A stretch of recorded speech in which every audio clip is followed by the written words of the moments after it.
Bab 2326. Haha, Lorenzo tertawa. Tidak perlu berterima kasih. Memang sudah seharusnya. Ia berharap Dewi bahagia. Jika uang bisa memberikannya kebahagiaan, berapapun akan ia berikan. Tentu saja, ia lebih berharap agar Dewi bisa tinggal di sini, di sisinya menemaninya. Ia ingin mengatakan bahwa ia pasti akan menjaganya dengan baik, tidak akan membuatnya terluka lagi.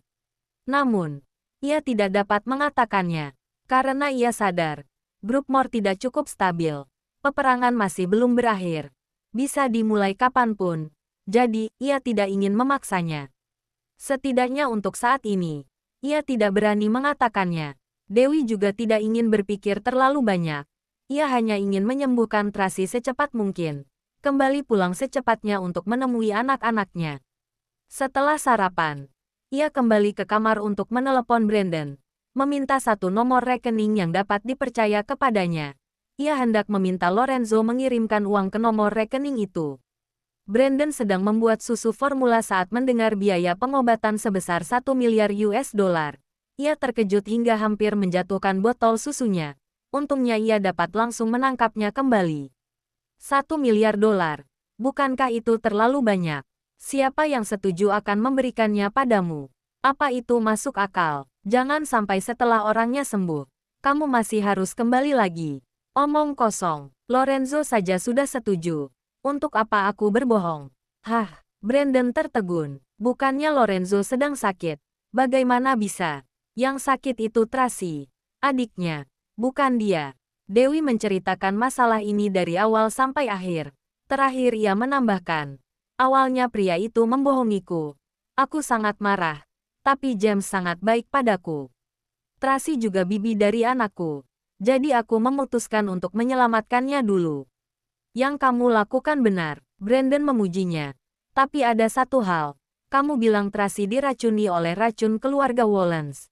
Dengan kata lain, sekarang musuh keluarga Moore bukan hanya presiden, sekarang tambah lagi keluarga Wollens. Aku pernah dengar tentang keluarga Wollens. Mereka sangat berbahaya. Kekuatan mereka ada di seluruh dunia. Kita tidak bisa menyinggungnya. Jadi, kamu harus menyembunyikan identitasmu sebaik mungkin. Jangan biarkan orang lain tahu kamu yang menyelamatkan mereka. Agar kamu tidak mendatangkan musuh.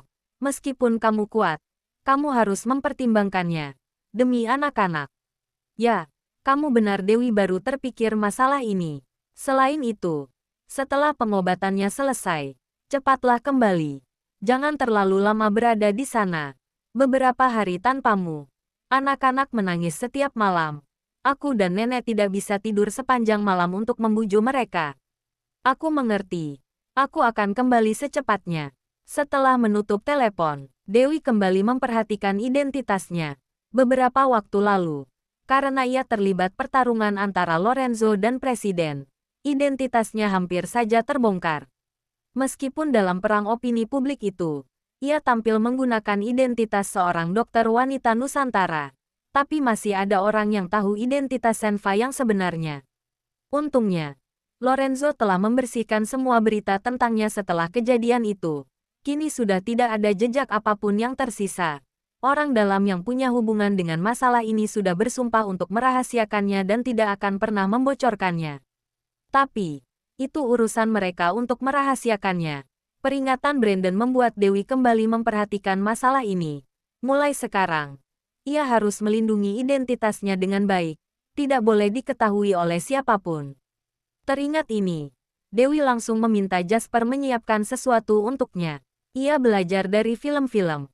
Mengenakan sebuah jubah hijau gelap, tertutup dari kepala hingga kaki. Sejak saat itu, ia tidak lagi menunjukkan penampakan aslinya di depan orang-orang. Di dunia ini tidak ada yang bernama Dewi. Hanya ada tabib dewa. Lorenzo menyadari Dewi akhirnya menjadi dewasa. Wataknya dulu yang seperti anak kecil, kini perlahan-lahan tumbuh setelah mengalami banyak hal. Pola pikirnya kini semakin menyeluruh, semakin stabil. Ia yang dulu dilindungi oleh Bibi Lauren dan Paman Yoshua, kini harus mengandalkan dirinya sendiri. Ditambah lagi ia harus melindungi anak-anak. Sebagai seorang ibu yang kuat, ia harus mencegah semua mara bahaya yang mungkin terjadi pada anak-anak di masa depan. Ia harus membangun tembok pertahanan yang kuat demi mereka. Bab 2327. Setelah 2 bulan pengobatan, Dewi akhirnya membawa Tracy kembali dari ambang kematian. Sangat disesali, Lorenzo terlambat menemukan Dewi, melewatkan waktu pengobatan terbaik bagi Tracy. Jadi Tracy memiliki beberapa gejala sisa. Namun gejala ini masih memiliki peluang untuk disembuhkan di masa mendatang. Hanya butuh waktu untuk meneliti pilihan pengobatan baru. Juga harus menunggu tubuh Tracy pulih terlebih dahulu. Dewi tinggal di kota Snowy selama 2 bulan. Dalam 2 bulan ini ia tidak hanya mengobati Tracy. Pada saat bersamaan, ia juga meluangkan waktu untuk mengobati 2 orang penting lainnya. Ia begitu sibuk setiap harinya. Namun kali ini, ia menghasilkan sangat banyak uang. Sebelumnya ia meninggalkan semua hartanya untuk panti asuhan. Ia hanya mengambil sedikit untuk dirinya bersembunyi. Namun kini, ia kembali menjadi seorang wanita kaya. Sekujur tubuhnya beraroma uang. Ia berbicara dengan lebih lantang. Tatapan matanya penuh kehidupan. Ia tampil dengan bangga.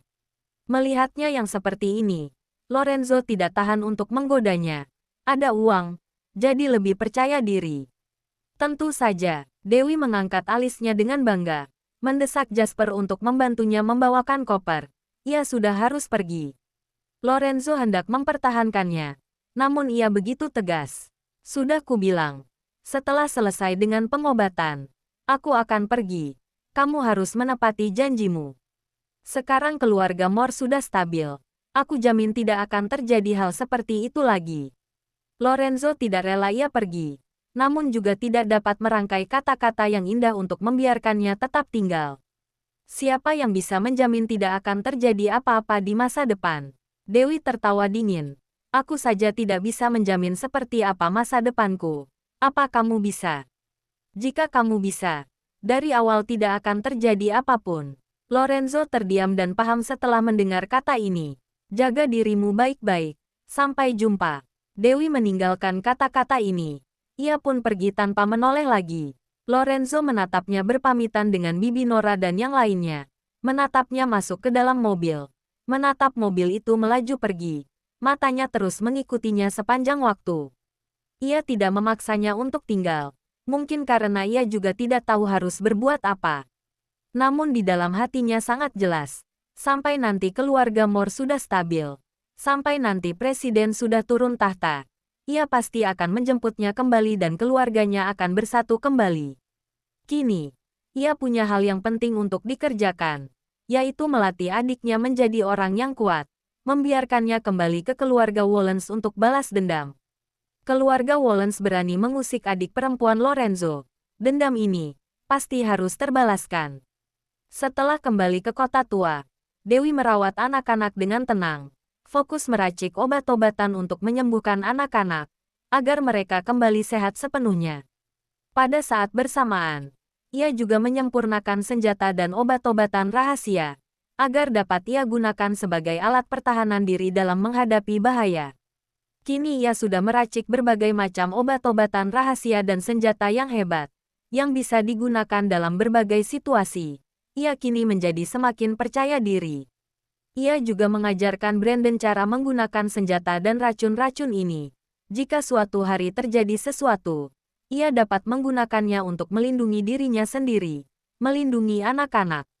Selain itu, ia memberikan semua uang yang didapat dari hasil pengobatannya ke rekening Brandon, memintanya untuk menyimpannya dan mengelolanya dengan benar.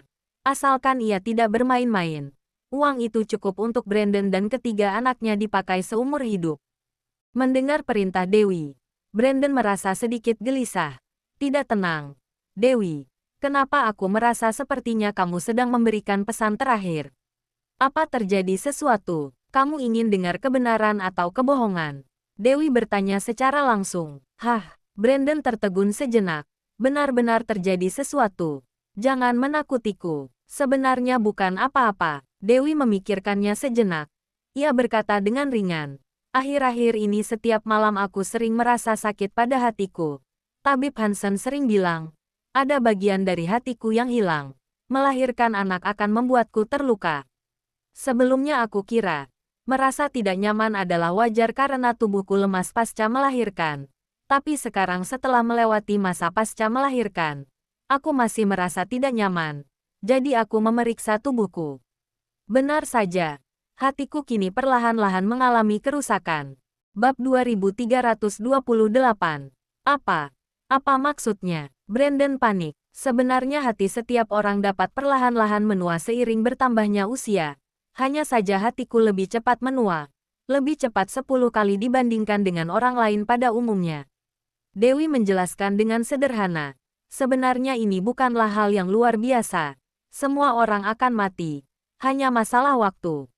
Dewi, kamu jangan membuatku takut. Kamu masih muda. Umurmu masih muda. Jangan takut. Dewi menepuk-nepuk punggungnya. Aku hanya melakukan pencegahan. Aku tidak akan mati secepat itu. Ini masih terlalu awal. Itu. Sudah. Dewi menghiburnya. Jangan terlalu gugup. Aku hanya merasa. Tubuhmu kuat. Kamu tidak menggunakan otakmu. Kamu seharusnya bisa hidup lebih lama dariku. Jadi aku mempercayakan hal ini padamu. Kamu tidak perlu terlalu gugup. Brandon tidak berani banyak bertanya lagi. Namun hatinya masih gelisah. Sejak kepergian Bibi Lauren dan Paman Yoshua, di dunia ini hanya tinggal Dewi satu-satunya kerabatnya. Ia tidak bisa membayangkan apa yang harus ia lakukan jika Dewi tidak ada. Namun, hari-hari berikutnya dilewati dengan damai. Sekeluarga 6 orang, hidup mengasingkan diri di kota tua. Segalanya tampak damai. Tubuh Dewi sehat. Anak-anak juga tumbuh semakin besar. Brandon hampir mengira mereka akan hidup bahagia selamanya seperti ini. Sampai hari ini, sekelompok orang asing datang. Sepertinya datang mengincar Dewi dan anak-anak. Untungnya selama 2 tahun ini, Dewi telah mengembangkan kemampuan yang cukup kuat. Ia juga telah membuat persiapan yang cukup. Ia segera membawa anak-anak pergi. Pada saat bersamaan juga mempermainkan penguntit itu. Sekeluarga membawa nenek dan pasangannya sama-sama meninggalkan kota tua. Di tengah jalan, Brandon bertanya, "Aneh, siapa orang-orang itu? Kenapa mereka mengikutimu? Jangan-jangan Lorenzo membuat masalah lagi." 2 tahun terakhir ini, Dewi juga terus memperhatikan berita tentang Lorenzo. Baru-baru ini banyak berita tentang Tracy adiknya. Namun berita tentang Lorenzo tidak terlalu menonjol. Tampaknya tidak terjadi apapun. Juga tidak ada berita negatif apapun yang terdengar. Namun, jika ini tidak ada hubungannya dengan Lorenzo, orang yang tidak ada masalah, mengapa mau mengikutinya? Ia juga tidak pernah mengusik siapapun. Tepat saat ia sedang bertanya-tanya, ponselnya berdering. Jasper menelepon. Suaranya terdengar sangat panik. "Apa Nona Dewi baik-baik saja?" "Aku baik-baik saja," Dewi bertanya. "Apa sesuatu terjadi pada Lorenzo?" "Terjadi sesuatu pada Tuan di sini. Tapi kita bisa mengatasinya. Tuan takut akan melibatkanmu. Jadi Tuan menyuruhku menghubungimu," kata Jasper. "Jika Nona baik-baik saja, maka itu sangat bagus. Pindahlah ke tempat lain. Tempatmu yang sebelumnya sudah terungkap. Aku sudah mengutus orang untuk melindungi Nona." "Tidak perlu," Dewi langsung memotongnya. "Lebih baik tidak mengutus orang. Kamu mengirimkan orang malah akan lebih merepotkan. Tapi keberadaanmu telah terungkap. Aku khawatir Nona dan anak-anak akan berada dalam bahaya. Aku bisa mengatasinya sendiri." Dewi mengatakan kata-kata ini dengan penuh kepercayaan diri. Namun tidak berapa lama kemudian, ia sudah tidak tahan lagi. Jika ia hanya seorang diri, penguntit sekuat apapun, ia dapat menghindarinya. Namun kini ia membawa 2 orang tua, 3 anak-anak dan 2 anjing. Bahkan dewa saja tidak dapat menahannya. Setelah 1 bulan, Dewi sudah tidak tahan lagi. Beberapa kali hampir saja anak-anak celaka. Demi melindungi anak-anak, kaki kanan Brandon tertembak dan melukai tulang keringnya. Pasangan nenek jatuh dari mobil dan kakinya patah. Nenek setiap hari menyeka air matanya. Namun, orang-orang itu masih mengejar mereka. Dewi mendapatkan informasi bahwa Tracy telah benar-benar merobek wajah keluarga Wallens demi balas dendam. Kini kondisi begitu berbahaya. Ditambah lagi Lorenzo kembali berselisih dengan presiden. Namun kali ini, tampaknya Lorenzo lebih kuat untuk melawan. Presiden sudah tidak tahan lagi. Jadi ia mengirimkan orang-orang untuk menangkap Dewi. Awalnya Dewi menganggap setelah meninggalkan Lorenzo, meninggalkan keluarga Moore, ia dapat menjauhi orang-orang yang berbahaya dan licik. Tapi tak disangka, ia masih tidak bisa lepas dari mereka. Bab 2329. Presiden sepertinya tahu ia telah melahirkan anak-anaknya Lorenzo. Jadi mereka datang menangkap anak-anak untuk dijadikan sandera bukan. Benar-benar pengaruh buruk Lorenzo masih ada. Dalam beberapa hari berikutnya, Dewi masih berjuang. Namun ia tetap tidak bisa bertahan lagi. Sampai akhirnya, ia membuat satu keputusan yang berani. Mengirim anak-anak pulang ke keluarga Moore. Brandon hampir terkejut mendengarnya. Dewi, apa kamu sudah gila? Mereka semua darah dagingmu sendiri. Kamu mengirimkan mereka kembali ke sana sangat berbahaya. Keluarga Moore adalah tempat yang penuh perselisihan dan gangguan. Sekarang berbeda dengan yang dulu. Kekuatan Lorenzo yang sekarang sanggup melawan presiden. Jika memang tidak sanggup, Lorenzo juga akan melindungi anak-anak dengan baik. Mengirimkan anak-anak kembali ke keluarga Moore pastinya akan lebih aman daripada membiarkan mereka tetap tinggal bersamaku. Dewi sangat sadar dan rasional. Dengan tahu jelas, ia sama sekali tidak mungkin dapat melindungi anak-anak seorang diri. Namun Lorenzo bisa. Tapi, Brandon hendak membujuk Dewi lagi. Tapi ia akhirnya terdiam ketika mendengar tangisan takut anak-anak. Pesankan pesawat khusus untuk kembali ke kota Snowy. Oke, Dewi mengirimkan anak-anak ke keluarga Moore dengan menggunakan pengiriman paket. Lorenzo sedang mengurus urusan resmi. Ia membuka pintu ruang rapat. Menemukan ketiga anak kecil sedang merangkak di atas meja panjang, merobek dokumennya, dan menyebarkan sobekan kertas kemana-mana. Seluruh karyawan kantor berdiri di sisi samping. Raut wajah mereka sangat terkejut, tidak berani sembarangan bertindak. Biar bagaimanapun, ketiga anak ini mirip sekali dengan bos mereka. Ditambah lagi, ada sejenis aura di antara alis mereka. Lorenzo tercengang menatap ketiga anak itu. Tidak lama kemudian, ia kembali ke kesadarannya. Ia mengerutkan alis. Dari mana datangnya monyet-monyet kecil ini? Oh, deskripsinya sangat tepat. Mereka benar-benar terlihat seperti monyet kecil. Dengan kelincahannya, merangkak, tersenyum ceria, lincah dan imut. Saat melihat mereka, Lorenzo teringat akan Dewi. Ini, kata-kata di ujung bibirnya tidak tahu bagaimana harus diungkapkan. Ia sedikit ragu dan cemas. Tuan, ketiga anak ini dikirimkan lewat paket. Di dalamnya ada 3 laporan tes DNA dan sepucuk surat. Asisten membawakan laporan tes DNA dan surat itu. Lorenzo segera mengambil dan membacanya. Tidak tahu entah kapan Dewi memiliki sampel darahnya. Ia mengambilnya dan langsung melakukan tes DNA. Di dalam laporan tes itu jelas-jelas dikatakan bahwa anak-anak ini 100% memiliki hubungan darah dengannya. Ia membaca hasil tes DNA itu, lalu menatap ke ketiga anak yang sudah memanjat sampai ke rak buku. Jantungnya menegang. Ia secepatnya membuka surat itu dan membacanya. Lorenzo, ketiga anak ini adalah anakmu. Baju yang ditandai nomor 1 adalah Tini. Yang ditandai nomor 2 adalah Winnie. Yang ditandai nomor 0 adalah Bitty. Nama lengkap mereka Listi Moore, Laras Moore dan Lanti Moore. Ketiga anak ini alergi putih telur. Jadi harus hati-hati dengan makanan mereka. Tubuh Bitty adalah yang terlemah. Pastikan ia tidak masuk angin. Aku meninggalkan kotak obat. Jika mereka sakit, berikan obat sesuai dengan petunjuk yang ada di dalamnya. Ketiga anak ini sangat pintar dan imut. Mereka adalah hartaku yang paling berharga. Tolong jaga mereka dengan baik. Tunggu sampai aku berhasil menyingkirkan penguntit ini. Aku akan datang menjemput mereka.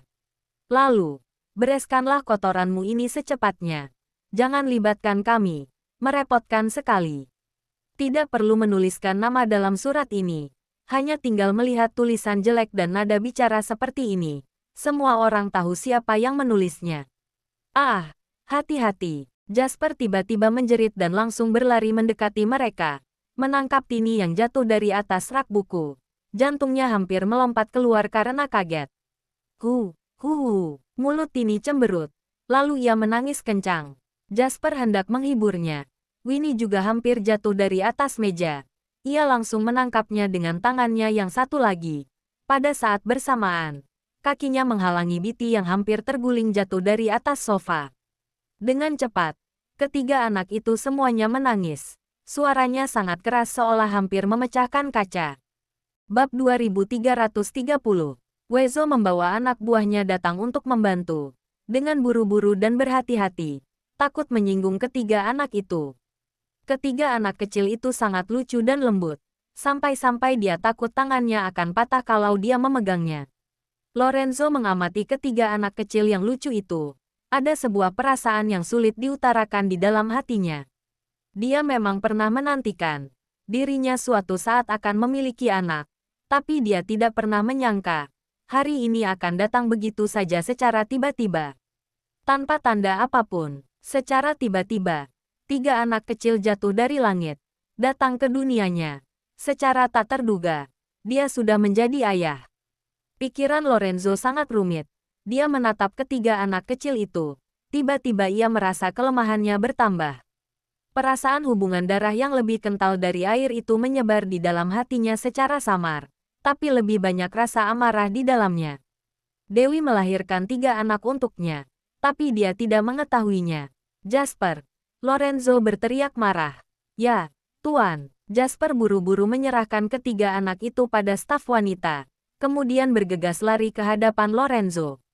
Kamu sudah tahu dari awal kan? Lorenzo menatap matanya. Aku. Jasper yang ditanyai dengan pertanyaannya, tanpa sadar mengalihkan pandangannya, merasa sangat bingung. Bagus sekali. Lorenzo menemukan jawaban dari Jasper yang menghindarinya. Kemudian dia menatap Jeff. Bagaimana denganmu? Aku. Jeff buru-buru menunduk, tidak berani menghela napas. Ekspresi Lorenzo terlihat semakin buruk. Ia berkata sambil menyeringaikan gigi. Ternyata kalian semua sudah tahu. Malah menutupinya dariku. Berani sekali. Tuan, tenanglah. Jasper segera berlutut dengan satu kaki. Ia membuka mulutnya, namun tidak tahu bagaimana harus menjelaskannya. Apapun yang dia ucapkan sekarang, semuanya hanya akan terdengar seperti ringkasan. Aku bersalah. Jasper mengakui kesalahannya. Akulah yang meminta Jeff untuk merahasiakannya, karena... Belum selesai Jasper berbicara, dia sudah ditendang oleh Lorenzo. Jasper terbentur meja rapat, lalu terjatuh ke lantai, dan menabrak rak buku. Ia menggenggam tenggorokannya yang sakit, mengeluarkan darah segar. Ketiga anak kecil itu begitu terkejut hingga menangis. Wajah kecilnya memerah, mata besarnya yang berlinang dipenuhi ketakutan. Lorenzo awalnya masih ingin marah, tapi melihat anak-anaknya seperti itu, dia menenangkan diri, lalu memerintah, jaga anak-anak dengan baik. Kemudian, dia berbalik dan pergi, lalu berjalan sambil menghubungi Dewi dengan emosi. Teleponnya tersambung, tapi tidak ada yang mengangkatnya. Lorenzo emosi. Ia pun kembali ke kantor, menendang meja kerja hingga terbalik. Dokumen di atas meja berceceran ke lantai.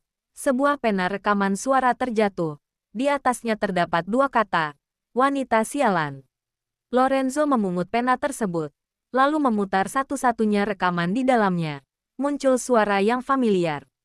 Aku Dewi. Bersumpah demi Tuhan, suatu saat akan membalas kebaikan bajingan yang telah menyelamatkan hidupku. Kalau tidak bisa membalasnya, aku akan menyerahkan tubuhku. Kalau aku tidak menepati janji, aku akan disambar petir, mati dengan mengenaskan. Mendengar suara yang familiar ini, membuatnya teringat berbagai masa lalunya saat bersama dengan Dewi. Perasaan hati Lorenzo semakin kacau dan sulit diutarakan. Dia segera mengirimkan rekamannya itu pada Dewi. Kenangannya terulang dari sana. Waktu pun berlalu. Setengah tahun kemudian. Dalam setengah tahun ini, Lorenzo mengalami berbagai cobaan. Dewi sekali lagi membantunya di saat kritisnya. Membantu melewati kesulitan. Juga tanpa sengaja menyelamatkan saudara ipar Lorenzo, Daniel Wollens.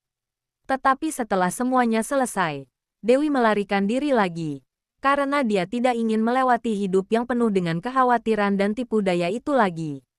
Untungnya, di tengah pertemuan ini, karena hubungan antara Tracy dan keenam anak, Lorenzo dan Daniel secara ajaib berubah dari musuh menjadi teman.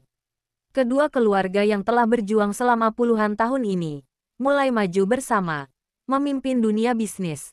Tidak ada lagi orang yang berani mengganggunya. Jangan lupa like, komen, dan subscribe. Ya, terima kasih untuk semuanya yang sudah subscribe, like, dan komennya. Tunggu terus kelanjutannya. Ya.